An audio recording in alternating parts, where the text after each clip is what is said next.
Merci à vous, monsieur le rapporteur. Donc, la parole est maintenant, dans le cadre de la discussion générale, à monsieur Jean-Louis Masson pour les Républicains. Merci, Madame la Présidente. D'abord, je tiens à saluer le travail du rapporteur dans la conduite des auditions et la restitution qu'il vient de faire d'un texte qui est plutôt complexe en première approche. Et donc, c'est un mettre tout à fait... il mérite... Ce travail mérite d'être souligné. Il s'agit donc effectivement d'adapter au droit français 3 textes. La directive concernant les mesures destinées à assurer un niveau élevé et commun la sécurité des réseaux et des systèmes d'information dans l'Union. Je précise que la France est l'instigatrice de ce texte, monsieur le rapporteur.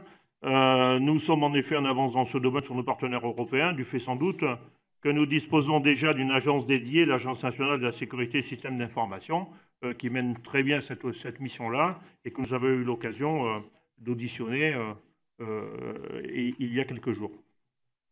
Concernant la directive qui renforce le contrôle de l'acquisition et détention d'armes à feu, avec la suppression de la catégorie D des armes à feu et un durcissement du régime d'acquisition et de détention de certaines armes, sur ce sujet, et j'associe un certain nombre de mes collègues, en particulier Pierre Cordier qui est à mes côtés, nous sommes plusieurs à avoir des interrogations.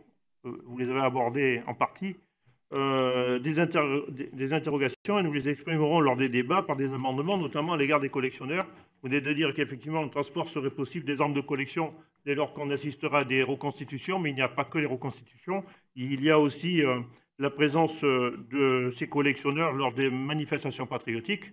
Et là, le problème reste entier, d'où la pertinence, me semble-t-il, d'un certain nombre de nos amendements. Enfin, la directive sur les modalités d'accès aux services publics réglementés offerts par le système mondial de radionavigation par satellite issu du programme Galileo ne pose pour nous, a priori, pas de difficultés particulières. Donc, en conclusion, il va y avoir le temps du débat, mais globalement, notre groupe est plutôt favorable au cas, bien sûr, des collectionneurs que nous aurons l'occasion d'aborder par les amendements que nous avons déposés. Merci de votre attention. Je vous remercie. La parole est à